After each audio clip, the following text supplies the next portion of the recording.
नमस्कार, जय श्री राम। आज आपको मैं चंबी वन दिखाऊंगा।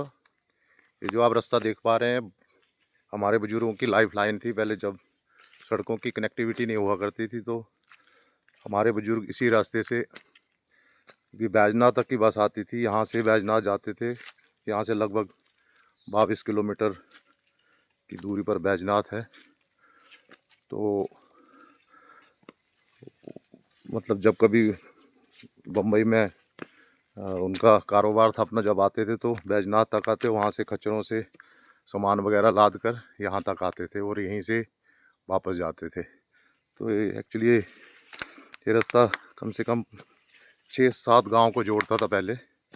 अब तो सड़कों का जाल बिछ चुका है, चारों तरफ सड़कें सड़कें हैं। तो ये रास्ता लगभग 25-30 साल से तो अब कोई इस्तेमाल भी नहीं करता है। और ये आप देख सकते हैं आम के जो पेड़ हैं, ये बहुत सारे घने पेड़ हैं आम के। और ये हमारे जंगल के राखा हुआ करते थे ex army man Shri Parshuram Malhotra ji. तो वो इस जंगल की रखवाली करते थे एक्चुअली। तो उनका नियम था, बरसात में एक बैग भर के आम के बीज और कुदाल हमेशा साथ में रहता था उनके। एक्चुअली हम लोग उनको नाना जी भी कहते थे।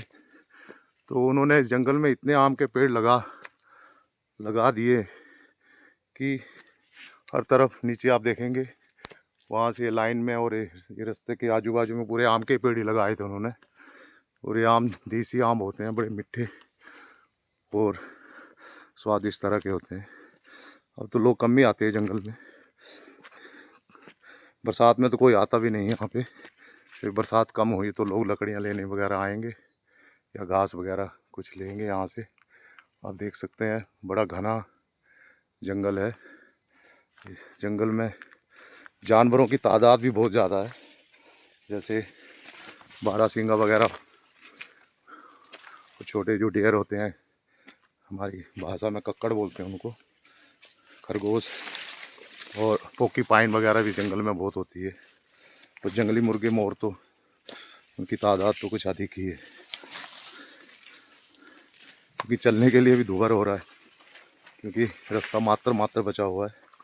तो आगे मैं दिखाता हूँ आपको कि ये देख रहे हैं आप, ये जो खैर के पेड़ हैं, बाद में फॉरेस्ट ने जब अपने कब्जे में ये जंगल ले लिया था, इससे कत्था बनता है, ये हज़ारों की तादाद में तैयार हो रखे हैं। क्योंकि किसी ना तो लकड़ी के रूप में इस्तेमाल कर सकते हैं, क्योंकि ये बहुत महंगा सा पेड़ होता है। फॉरेस्ट वाले इसको काटने के लिए अलाउ नहीं करते, चाहे सूखा हो चाहे गिल्ला हो। बाकी छोटी मोटी लकड़ियाँ जो अनयूजेबल होती हैं उनको लोग लेते हैं यहाँ से जलाने के लिए, जिनको ज़रूरत होती है सर्दियों में। एक टाइम तो ये खाली सा जंगल था, गांव के लोग पशु वगैरह चराते थे यहाँ पे। अब तो ना ही तो पशु बचे हैं गांव में इतने ज़्यादा, और ना ही कोई जंगल आना चाहता है अब तो। मेरे जैसे कोई पागल व्यक्ति आता है यहाँ पे, जिससे मुझे ज़्यादा पसंद है एडवेंचर करना, तो मैं लगभग बरसात से पहले तो यहाँ आता रहा। वो भी हर दिन, कभी संडे वगैरह, जैसे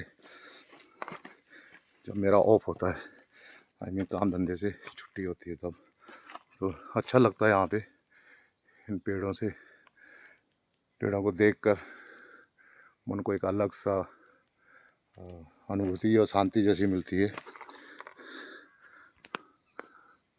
आप देख पा रहे हैं कि मकड़ियों के जाल जो है जगह जगह पर है, चलना बहुत मुश्किल हो रहा है, दिखाई भी नहीं दे रहे हैं।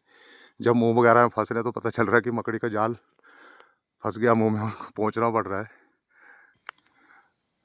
आम के पेड़ के साथ साथ यहाँ पे जामुन के पेड़ बहुत सारे जो नेचुरली ग्रोन हुए हैं, और कुछ जगह पे तो आंवला के पेड़ भी बहुत ज़्यादा है यहाँ पर।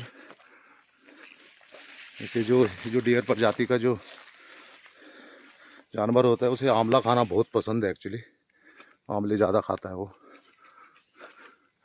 आप देख पा रहे हैं जो मैं आम के बारे में बता रहा था, क्योंकि ये यहाँ से ये रास्ता था, रास्ते के आजू बाजू में नाना जी ने आम के इतने पेड़ लगा रखे हैं, कोई हिसाब नहीं है, गिनती कर पाना मुश्किल है कि अनगिनती हैं लगभग।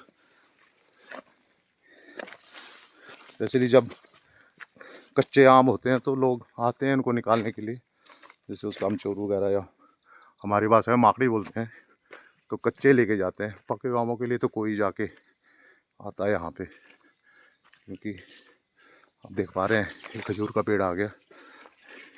इस तरफ खजूर कम है, लेकिन आगे जो उस तरफ जो जंगल है वहाँ पे खजूर के पेड़ बहुत ज़्यादा हैं। वहाँ पे तो चलना भी मुश्किल होता है, क्योंकि इतने घना हो रखा है खजूर का जंगल, कोई हिसाब नहीं। वो भी दिखाऊंगा अगर आज समय मिला, वहाँ तक पहुँच पाया अगर तो, क्योंकि चलना मुश्किल हो रहा है। झाड़ियाँ इतनी है और ऊपर से मकड़ी के जाल जगह जगह पर मुंह में फंस रहे हैं। तो देखो आम ही आम है चारों तरफ। इस जंगल का नाम चंबी वन के बजाय आम वन रख देना चाहिए। और